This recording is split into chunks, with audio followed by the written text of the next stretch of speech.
여러분 익숙한 본문인데 우리가 잘 알고 있는 나병 환자의 본문인데 이 나병 환자에게서 우리가 놓치는 중요한 비밀이 하나 있어요. 쉽게 간과하는, 오해하는 여러분 비밀이 하나 있어요.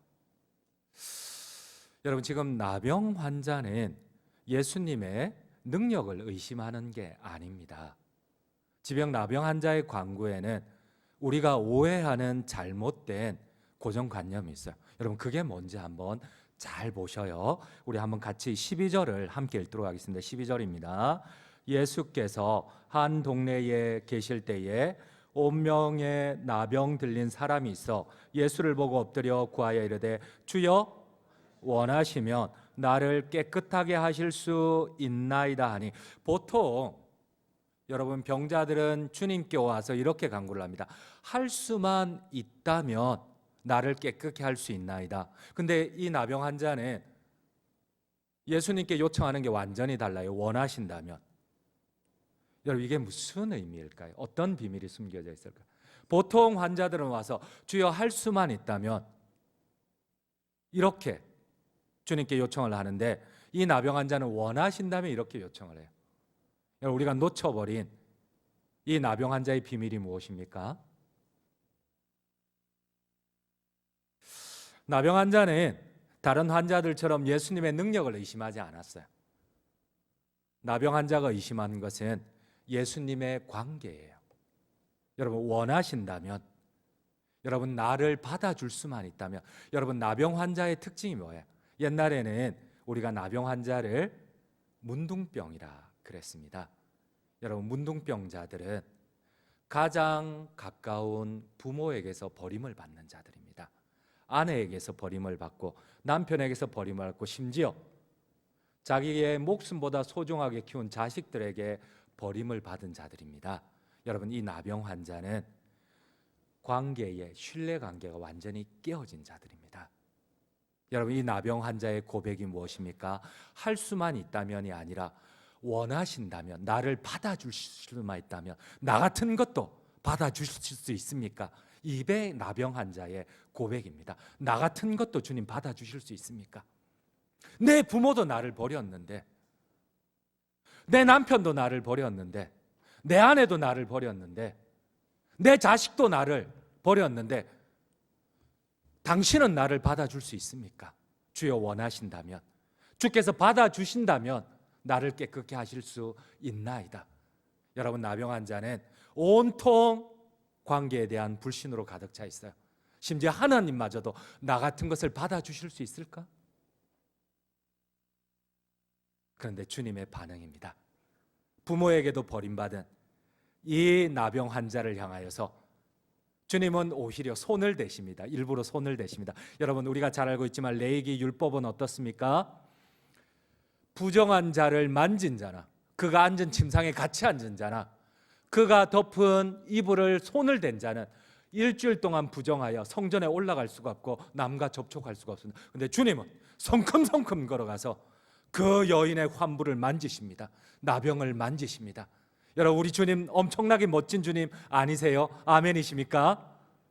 여러분 이 나병 환자의 거부감을 주님은 가서 아예 손을 얹어버리세요. 우리 한번 같이 오늘 성경을 함께 읽도록 하겠습니다. 13절입니다. 예수께서 손을 내밀어 그에게 대시며 이르시되 내가 원하노니, 내가 너를 만지기를 원하노니, 너와 깨어진 이 신뢰관계를 내가 회복하기를 원하노니 이제는 나음을 얻을지어다. 여러분 아멘이십니까? 여러분 우리 주님께서는 나조차도 거부할 수밖에 없는 나의 추악함마저도 반드시 만지시는, 반드시 위로하시는 하나님이심을 믿으십니까? 여러분 우리가 주님 앞에 나가지 못하는 경우가 어떤 경우? 설마 나 같은 것도, 이렇게 추악한 것도 하나님이 만나 주실까? 아니요. 여러분 주님은 만나 주십니다. 반드시 만나 주십니다. 주님은 우리의 질병이 아니라 제일 먼저 깨어진 이 신뢰관계부터 주님은 회복을 시키십니다. 당신께서는 이제 아마 일주일 동안 다른 사람 제자들과 접촉할 수도 없고, 이제 율법에 의해서 일주일 동안 성전에 올라갈 수도 없고 하나님 앞에 기도할 수도 없는지 몰라요. 그런데 주님은 가서 만지십니다. 예수님께서는 나병을 진단하는 제사장들과 다릅니다. 여러분 레위기 율법에 보면 제사장들은 나병을 진단할 때 멀리서 보거나 아니면은 진짜 꼭 필요하다면, 정확하지 않다면, 가까이서 봐야 된다면 긴 나무 막대기로 환부를 덜쳐봐요. 근데 주님은 그러지 않아요. 주님은 가서 성큼성큼 다가가서 그 환부에 바로 손을 얹어버리십니다. 그 레프라가 있는 그 환부 피부 위에 바로 손을 얹어버리십니다.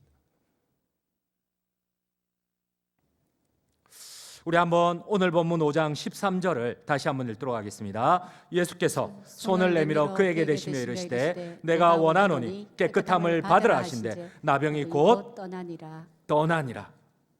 여러분 예수님은 어떠한 질병도 능히 치료하십니다. 그러나 주님은 능력으로 다가오시지 않으세요. 주님은 신뢰관계로 다가오세요.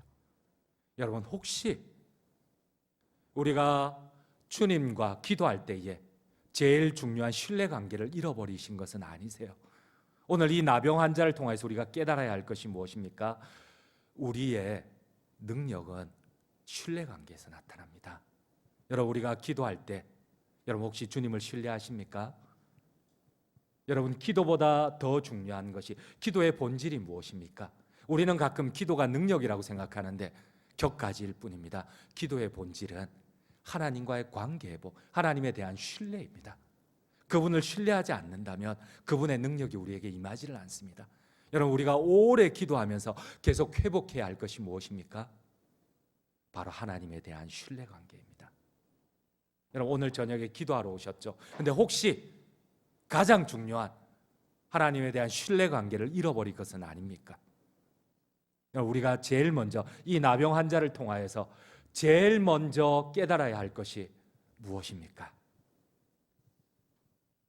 오늘 성경에는 전혀 상반된 주님의 모습이 나옵니다. 여러분 주님은 지금 나병 환자에게 성큼성큼 다가가 그 환부에 직접 손을 대고 내가 원한다. 너야 관계를 회복하기를 원한다. 그러시고는 상처를 치료해 주셨어요. 그런데 또 그 뒷면에 보면은 바로 연이어서 주님에게는 많은 환자들이 찾아오는데 주님은 다 물리치고 도망을 가세요. 이 본문이 이해가 안 돼요. 여러분 성경의 많은 난의 본문 가운데 오늘 그 가운데 한 본문이 오늘 본문이에요. 여러분 방금 나병 환자를 유일하게 가서 만져주신 그 주님께서 이제 연이어서는 어떤 환자들도 다 물리치고 환자를 만나지 않고 도망을 가세요. 이게 어떻게 연결이 돼요? 우리 한번 성경을 오늘 보면 16절을 함께 읽도록 하겠습니다. 예수는 물러가사 한적한 곳에서 기도하시니라. 여러분 요 앞절에 보니까 예수님이 나병 환자를 고쳐주신 소문이 온 갈릴리와 이스라엘 전역에 퍼졌어요. 수많은 병자들이 예수님께 고침을 받고자 찾아왔어요. 근데 예수님이 다 물리쳐요. 가라. 나 너희들 안 만난다. 그리고 한적한 곳으로 도망을 가세요. 이게 어떻게 연결이 돼요? 우리의 마음을 만지시는, 우리의 불신을 깨트려 버리시는 그 위로자 되신 예수님께서 모든 환자를 다 물리치고 다 가버리세요. 왜? 이해가 되지 않습니다. 예수님은 누구보다도 불쌍한 사람들을 돌보시는, 어떠한 죄인도 받아주시는, 심지어 자신이 손해가 올지라도 일주일 동안 성전에 올라가지 못할지라도, 사람들에게 천국 복음을 전하지 못할지라도 반드시 관계를 회복하시는, 신뢰를 회복하시는 주님이세요. 그런데 오늘 주님이 오히려 환자들을 물리치세요. 여러분 왜요? 무슨 이유 때문에? 여러분 그렇습니다. 여러분 예수님에게 있어서 제일 우선순위는 우리를 치료하시기도 하지만 예수님에게서는 제일 우선순위가 하나님과의 신뢰관계입니다. 여러분 주님은 지금 모든 능력의 근원이신 하나님과 신뢰관계를 위하여서 기도하러 가셔야 돼요. 우선순위를 회복하셔야 돼요. 여러분 오늘 왜 주님께서 환자들을 물리치십니까? 바로 하나님과의 신뢰관계입니다. 여러분 주님께서는 우리와의 신뢰관계를 회복하지만 당신께서 먼저 우리 하나님과 신뢰관계가 회복되지 않으면 주님에게는 어떠한 능력도 나타나지 않아요. 여러분, 우리의 기도의 본질이, 기도의 비밀이 무엇입니까? 여러분, 혹시 기도하는데 가장 중요한 하나님에 대한 신뢰가 무너져 버린 것은 아닙니까? 오늘 주님이 지금 모든 환자들을 물리치시면서 제일 우선하는 것이 무엇입니까? 하나님과의 신뢰관계 회복입니다.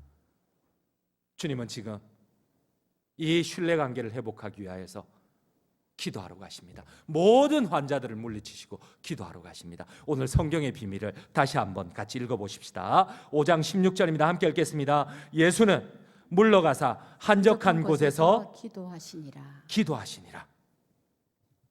여러분, 15절에 보니까 우리 한번 15절과 16절을 다시 한번 읽어보도록 하겠습니다. 15절입니다.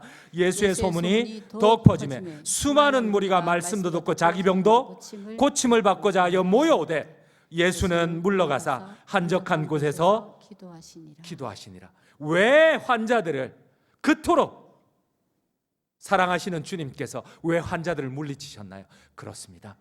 환자들을 돌볼 능력이 하나님과의 신뢰관계에서 나오기 때문에 그렇습니다. 주님의 우선순위는 하나님과의 신뢰관계입니다. 이 관계에서 기도의 능력이 나타납니다. 여러분들은 기도의 능력이 어디에서 나타난다고 생각을 하세요? 여러분, 왜 하나님께서 우리에게 고난을 주실까요? 그렇습니다. 예수님은 기도의 능력으로, 하나님과의 신뢰의 회복으로, 성령의 능력으로 일하실 수 있습니다. 주님은 기도의 능력을 받으러 가셔야 돼요. 바로 하나님과의 관계, 신뢰를 회복하러 가셔야 돼요. 여러분, 혹시 하나님과의 신뢰관계가 무너지신 분들이 있습니까? 주변에서 이유를 찾지 마세요. 절대 해결되지 않습니다. 하나님 앞에 홀로 서야 됩니다. 여러분, 혹시나 질병이 하나님과의 신뢰관계를 무너뜨렸습니까? 아니면은 성도와의 불화가 하나님과의 관계를 무너뜨렸습니까? 아니면은 이해되지 않는 지도자의 문제가 여러분 관계를 무너뜨렸습니까? 그러나 본질은 하나님에 대한 신뢰입니다. 예수님은 기도의 능력이, 자신의 능력이 하나님과의 신뢰관계에서 오는 것을 정확하게 보여주십니다. 예수님은 오히려 병자들을 물리치고 떠나서 기도하십니다. 기도를 통한 하나님과의 이 신뢰관계를 회복하지 않으면 주님 역시도 이 사역을 감당할 수가 없어요. 우리 역시도 동일합니다. 여러분, 기도의 본질은 능력이 아닙니다. 치유가 아닙니다. 여러분, 기도의 모습일 수 있습니다. 그러나 기도는 바로 하나님과 단독으로 하나님 앞에 서는 시간입니다. 하나님과의 관계를 회복하고 하나님에 대한 신뢰를 회복하고 그 능력으로 우리가 치유함을 받고 우리의 능력들이, 우리의 소원들이 이루어집니다. 여러분, 하나님에 대한 신뢰 없이 이 능력들이 나타날까요? 그렇지 않습니다. 여러분, 왜 하나님이 고난을 주실까요? 왜 어려움을 주실까요? 이 어려움 가운데 우리가 가장 먼저 기억해야 할 것이, 깨달아야 할 것이 무엇입니까? 여러분, 우리가 분주할 때 여러분 가장 놓쳐버린 것이 무엇입니까? 왜 주님께서 우리에게 시험을 주시고 우리에게 왜 원치 않는 고난을 주시고 왜 원치 않는 질병을 주실까요? 그때 우리가 기억해야 할 것이 무엇입니까? 혹시 하나님과의 관계가 깨어진 것은 아닙니까? 하나님에 대한 신뢰가 깨어진 것은 아닙니까? 내가 놓쳐버린 것이 무엇입니까? 이 고통 가운데, 이 시험 가운데, 이 질병 가운데 내가 놓쳐버린 것이 무엇입니까?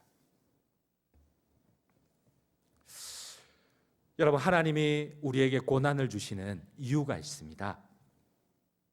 바로 하나님과의 관계로 다시금 나아오라는 하나님의 부르심입니다. 여러분, 상어를 아실 겁니다. 상어는 바다의 제왕입니다. 바다 생명체 중에 최강자이고 최상의 포식자입니다. 그런데 유일하게 이 가장 최상의 포식자인 상어에게 유일한 가장 약한 단점이 있습니다. 그 어떠한 작은 물고기보다도 더 약한 단점이 있어요. 불에가 없어요. 여러분, 물고기의 생명은 불에입니다.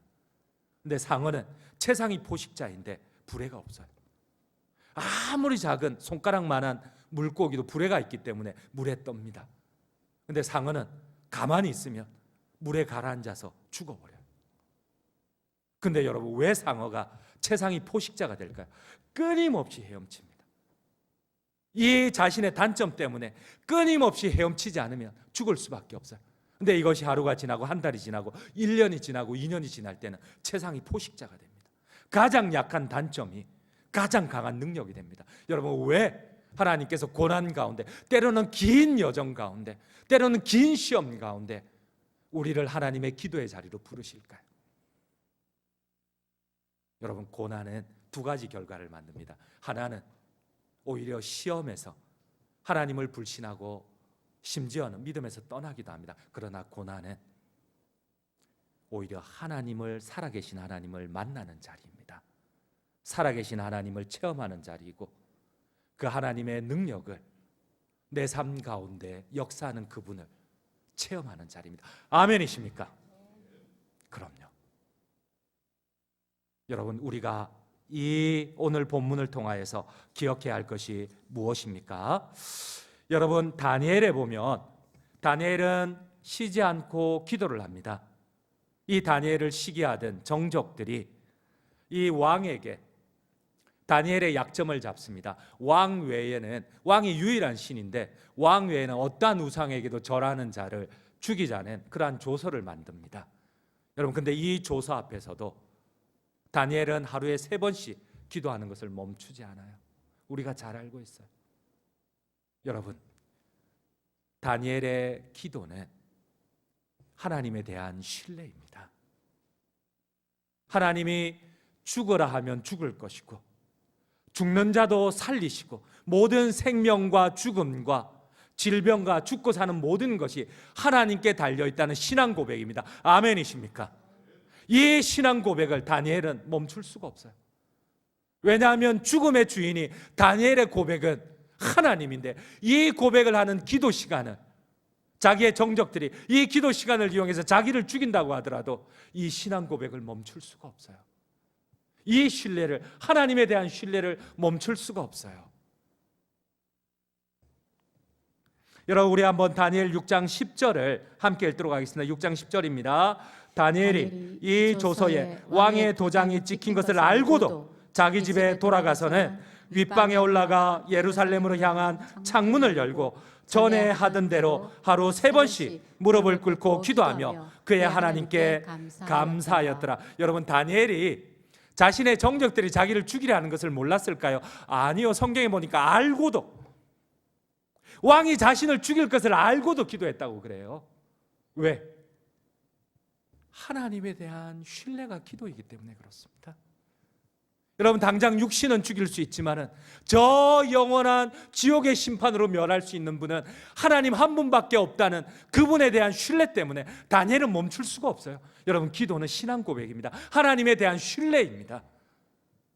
여러분, 혹시 기도를 능력이라고 생각을 하셨습니까? 기도를 질병에 대한 치유라고 생각을 하셨습니까? 아니요. 우리가 기도하지 않는 이유가 무엇입니까? 우리가 필요할 때 하는 게 기도라고 생각하기 때문에 그렇습니다. 그렇지 않습니다. 여러분, 우리 혹시 이 수요 기도회 때에 우리가 꼭 기억하면 좋겠습니다. 우리가 필요할 때에, 질병에 걸렸을 때에 아닙니다. 여러분, 어쩌면 우리가 만약 하나님과의 신뢰관계가 깨어졌다면 하나님은 어떠한 문제를 통해서도 여러분들을 부르실 겁니다. 어떠한 고난을 통해서도 다시금 여러분들을 부르실 겁니다. 이 새벽에, 아니죠, 제가 계속 새벽 예배만 인도하다 보니까 우리가 이 저녁에 다시 한번 이 말씀 앞에 우리의 믿음을 한번 되돌아봅시다. 우리가 주님의 말씀 앞에 이 하나님과의 신뢰관계, 여러분, 기도는 능력이기도 하지만 이 능력은 반드시 하나님과의 신뢰관계에서 옵니다. 우리가 기도를 통하여서 그 하나님을 만나고 그 하나님의 역사를 체험하는 우리 모든 장전중앙 성도님들 되시기를 간절히 주님의 이름으로 축원드립니다. 우리